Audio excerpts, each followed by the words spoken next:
अगर तुम जवान हो and you are in your 20s, request you कि इस वीडियो को एंड तक जरूर देखना। तो जब से मैं इस इन्वेस्टमेंट जर्नी में आया हूँ, मुझे बहुत सारे मेरे जैसे यंग लोगों के मैसेज आते हैं कि हमें कुछ इन्वेस्टमेंट एडवाइस दे दो, लेकिन आई डोंट थिंक कि मैं इसके लिए इतना ज्यादा क्वालिफाई हूँ। लेकिन आज इस वीडियो के जरिए जो मैं तुमको बताने जा रहा हूँ, that is going to help you a lot to build a wealthy mindset in your 20s। इसीलिए वीडियो को बिना स्किप किए एंड तक देखना। तो इन्वेस्टमेंट का एक गोल्डन चीज है जो कि बहुत सारे लोग अवॉइड करते हैं, and that's the main reason कि वो इन्वेस्टमेंट करने से डरते हैं, and that golden thing is compound interest. तो ये बेसिकली है क्या, मैं तुमको बताता हूँ। तो मेरे हिसाब से ना ये एक बॉम्ब है जो कि सिर्फ फटने के लिए रुका है। मतलब अगर तुम यंग हो एंड तुमको पता नहीं है कि कंपाउंड इंटरेस्ट क्या है, देन मैं रिक्वेस्ट करता हूँ कि इस वीडियो को एंड तक देखना बिना स्किप किए। कोई जल्दी नहीं है, धीरे धीरे समझाऊंगा डिटेल्स में, because who knows this video might make you a millionaire one day. और कोई रॉकेट साइंस नहीं है आजकल मिलियनियर बनना, कोई भी बन सकता है। Just you need to know right way of investment. तो what is compound interest? Suppose करो तुम 1000 रुपए डालते हो एक म्यूचुअल फंड जो तुमको साल का लगभग 10% रिटर्न दे।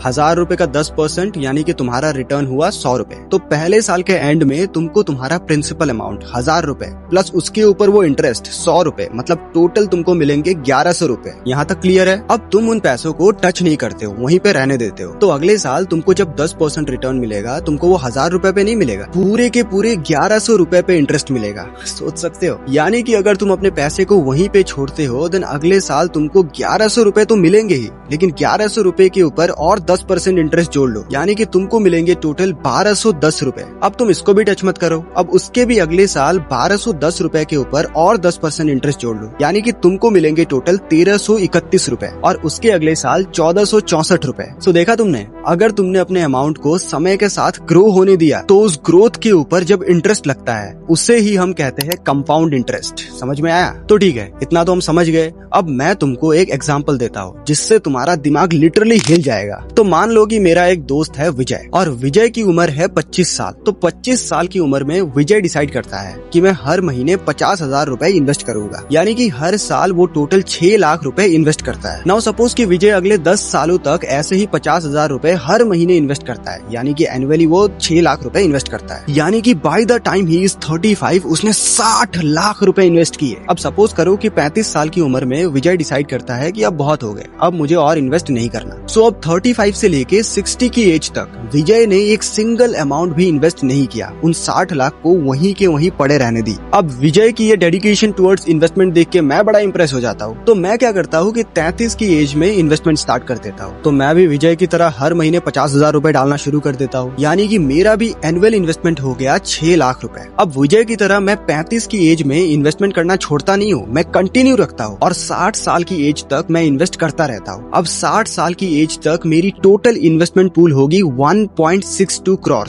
तो विजय ने इन्वेस्ट किए टोटल 60 लाख रुपए, और मैंने इन्वेस्ट किए टोटल 1.62 करोड़ रुपए। Now here comes the ultimate twist. Suppose करो मैंने जो पैसे किए थे म्यूचुअल फंड में, स्टॉक्स में, स्मॉल केसेस में, वो मुझे हर साल 10% का रिटर्न देती है। तो 27 साल बाद मेरी 1.62 करोड़ की इन्वेस्टमेंट बन जाएगी 8.23 करोड़, मतलब ऑलमोस्ट 8 से 9 गुना ज्यादा। ये तो काफी बढ़िया रिटर्न है। काश विजय तू भी मेरी तरह 60 साल की उम्र तक इन्वेस्टमेंट करना कंटिन्यू रखता।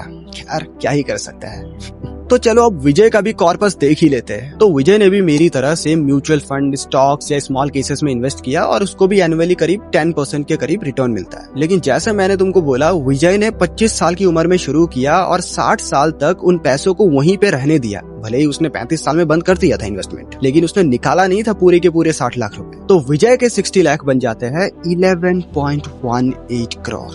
लेकिन ये कैसे हुआ? मैंने तो 60 इयर्स तक इन्वेस्ट किया रेगुलरली, और उसने तो बीच में छोड़ दिया। तो मेरे साथ नाइंसाफी क्यों? लेकिन यही तो है असली ट्विस्ट मेरे भाई। विजय ने मेरे से कम पैसे डाले, लेकिन उसने डाले 35 सालों के लिए, और मैंने विजय से ज्यादा पैसे डाले, लेकिन सिर्फ 27 सालों के लिए। There is the ultimate difference। और इसीलिए विजय ने मेरे से ज्यादा पैसे बनाए। इसीलिए मैं बार बार बोलता हूँ कि अगर तुम यंग हो और थोड़े से भी पैसे कमाते हो ना, start investing from today itself. मैं तो बोलता हूँ कि अगर तुम्हारे पास ज्यादा पैसे नहीं भी है, तब भी तुम 500 रुपए से, सिर्फ 500 रुपए से शुरू तो करो, क्योंकि वही 500 रुपए तुम्हें 20-25 साल बाद लाखों का प्रॉफिट देगा। तुम सोच भी नहीं सकते। अब चलो इसे बातों से नहीं, एक्चुअल मैथ करके देखते हैं। तो सपोज करो कि तुम 20 साल के हो और तुमने ठान लिया कि हर महीने तुम 500 रुपए इन्वेस्ट करोगे, यानी कि साल के हो गए 6000 रुपए। अब सपोज करो कि तुम्हें उस 6000 रुपए के ऊपर हर साल 10% का रिटर्न मिलेगा, तो 10 साल बाद वही पैसे हो जाएंगे 1.1 लाख रुपीस, 20 साल बाद वो हो जाएगा ऑलमोस्ट 4 लाख रुपीस, और 40 साल बाद वो हो जाएगा 31.5 लाख रुपीस। अब तुम्हें लग रहा होगा कि क्या 500 रुपए में सपने दिखा रहा है, लेकिन भाई तुम्हारी भी तो प्रमोशन होगी जिंदगी में, या फिर जिंदगी भर ऐसे ही रहोगे विदाउट प्रमोशन। नाउ सपोज करो तुम हर महीने 500 रुपए तो डालने ही वाले हो, लेकिन तुमने ये भी ठान लिया कि तुम हर साल अपने इन्वेस्टमेंट को 10% से बढ़ाओगे, यानी कि पहले साल हर महीने 500 रुपए और दूसरे साल हर महीने 550 रुपए, और ऐसे ही तुम अपने इन्वेस्टमेंट को कंटिन्यू रखोगे। तो 40 साल बाद जो इन्वेस्टमेंट तुमको 31 लाख रुपीस दे रहा था, उसी इन्वेस्टमेंट को तुम सालाना 10% बढ़ा के तुमको मिलते हैं 40 साल बाद ऑलमोस्ट 60 लाख रुपीस। मतलब you can see the difference, यानी कि हर साल अपने इन्वेस्टमेंट को सिर्फ 10% बढ़ा के तुम्हारा पूरा का पूरा कॉर्पस ही डबल हो जाता है। एंड गाइस, ये नंबर्स करोड़ों में भी जा सकते हैं। Just you need to increase your investment. That's the power of starting early. इसीलिए अब जब भी कोई मुझसे इन्वेस्टमेंट एडवाइस मांगता है तो मैं उनको एक ही बात बोलता हूँ, स्टार्ट नाउ। अब अगर तुम किसी को जानते हो जिसके पास इनकम तो है ठीक ठाक वाला,